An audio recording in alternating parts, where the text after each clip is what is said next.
Nous accueillons notre invité de ce jour, Frédéric Bansé. Il est le promoteur de ECFAT Afrique et avec lui, il sera question de lecture pour tous.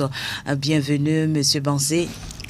Merci. Alors, vous êtes poète, écrivain, entraide culturelle, Family Action, Akouim Fiesta Afrique porte un projet dénommé Lecture pour tous qui fait son parcours depuis 2009. Alors, quel bilan déjà vous dressez de l'organisation de ce concours au Burkina Faso? Avant tout propos, je voudrais vraiment remercier Impact TV qui, justement, depuis un certain nombre d'années, essaie donc de nous accompagner à travers ce projet, pour la visibilité de ce projet. Donc je profite de votre antenne pour dire, rendre hommage à Impact TV pour le travail fabuleux qu'il fait et surtout l'accompagnement qu'il nous apporte chaque année. Alors le bilan est très très positif parce que nous avons constaté que d'année en année, le nombre d'inscrits au concours augmente. Bon, c'est vrai que nous avons commencé par le secondaire. Alors, jusqu'à 2018, nous avons, j'allais dire, fait une pause là-bas pour nous retourner vers les enfants du primaire parce que nous avons constaté qu'au niveau du primaire, le besoin est plus accru là-bas qu'au niveau du secondaire. Je veux parler de la lecture. Au niveau de la base, il fallait refonder. Voilà. Donc, depuis 2000 que nous sommes retournés à la base, au primaire. Et comme je l'ai dit, d'année en année, le nombre d'inscrits ne fait que s'augmenter. Ouais. Comment vous arrivez à susciter le goût de la lecture justement au niveau de votre public cible? Bon, comme il s'agit d'enfants, et puis surtout comme c'est un concours, vous savez très bien que les enfants aiment se mesurer les uns aux autres. Donc comme c'est un concours, moi je pense que c'est ça qui fait la motivation et la participation d'année en année qui s'améliore. Vous avez constaté que les enfants lisent mieux maintenant? Ils aiment mieux lire maintenant? Oui, en tout cas, nous avons constaté qu'à travers le concours de lecture, là, par exemple, ce recueil a été utilisé l'année dernière. Voilà, c'est une œuvre que j'ai produite, que j'ai écrite et produite. Alors donc, nous avons constaté qu'ils ont pris ce livre, c'est un recueil de poèmes, ils ont dévoré. Franchement, ils aiment quand c'est un concours et qu'ils ont un support comme ça, ils s'y mettent. Quel est l'objectif poursuivi par ce concours? Bon, l'objectif, justement, c'est pour amener les enfants à lire. Vous savez très bien que si l'enfant ne lit pas, pour qu'il apprenne même ses leçons, c'est difficile. Donc, l'objectif principal, c'est d'amener les enfants d'abord à aimer la lecture, surtout les ouvrages, et partant de là aussi, s'adonner à la lecture, c'est-à-dire aimer apprendre leurs leçons. Parce que comme on n'aime pas ouvrir, qu'un enfant fuit les livres, ça sera vraiment étonnant qu'il puisse aussi s'investir dans l'apprentissage de ses leçons. Voilà. Est-ce qu'il y a d'autres projets que vous avez développés en amont qui ont été menés dans ce cadre pour la promotion d'une bonne éducation au Burkina Faso? Effectivement, parce que le concours il est annuel. Donc on ne peut pas faire un concours et puis croiser les bras pour attendre une autre année pour le faire. Donc nous avons introduit deux projets, Club Étoile en particulier. Club Étoile, ça c'est chaque mois, nous permettons aux enfants d'avoir un ouvrage. Et ça aussi, pour les motiver à lire, nous élaborons des questionnaires, nous sautons des pages pour permettre à l'enfant de prendre le livre et les questionnaires. Il va aller à la maison, il va fouiller pour répondre aux questions, d'où la nécessité de l'amener donc à parcourir l'intégralité de l'œuvre et de répondre à nos questions. Et je pense que ce volet même est plus important que le concours, parce que le concours, comme je l'ai dit, c'est vrai que ça regroupe du monde, mais c'est annuel. Alors que le club, ça permet de suivre l'enfant. Ça permet aussi aux parents de voir sa production. Quand il prend l'œuvre à lire et qu'il répond, s'il ne répond pas correctement, ça se ressent, les parents voient, et ils vont dire, mais tu as des questionnaires, comment se fait-il que tu ne puisses pas répondre correctement aux questions? Mais d'une œuvre à l'autre, on voit qu'il s'améliore. Voilà, en parcourant les œuvres, en répondant à nos questions, on voit qu'il y a un travail qui est fait. Et ça nous touche plus que le concours en fait. Parce que c'est un travail qui est bien suivi.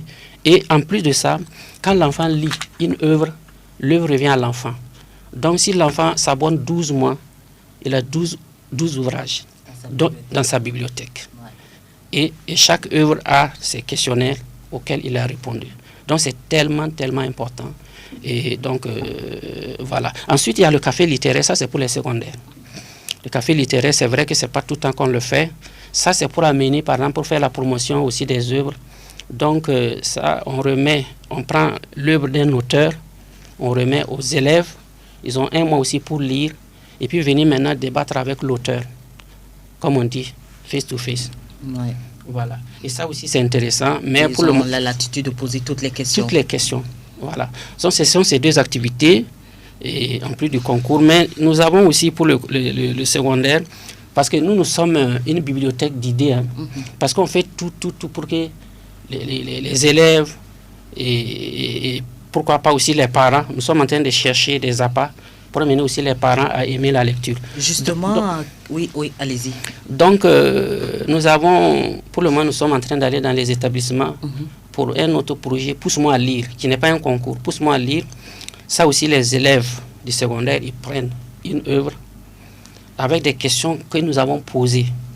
C'est un travail à la maison. Tu vas aller à la maison, tu vas trouver que c'est facile, mais ce n'est pas évident. Ils vont aller répondre, et prendre un mois pour étudier l'œuvre et puis répondre aux questions. Et là aussi, Pousse-moi à lire aussi est très important pour les élèves. Oui, justement, quelle doit être la contribution des parents par rapport à cela pour permettre aux enfants de pouvoir réussir? Okay. Pour le comme on appelle Club Étoile, c'est 5 000. 5 000 avec l'œuvre. Parce que c'est nous qui allons dans les établissements. Les parents ne viennent pas à notre service. Nous allons donner les livres dans les écoles. Les enfants qui sont intéressés, ils s'inscrivent. Ils répondent, ils vont, comme je l'ai dit, ils vont étudier l'œuvre, répondre aux questions. Et nous nous déplaçons dans les écoles pour récupérer, aller corriger, ramener les copies, donner aux enfants pour les parents. Donc ça fait des va-et-vient. Donc du coup, nous sommes à 5 000 francs, quel que soit le volume de l'œuvre.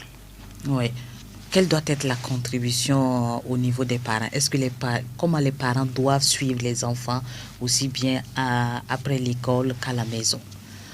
Bon, et le problème c'est que, comme je l'ai dit tantôt, on n'aime pas la lecture.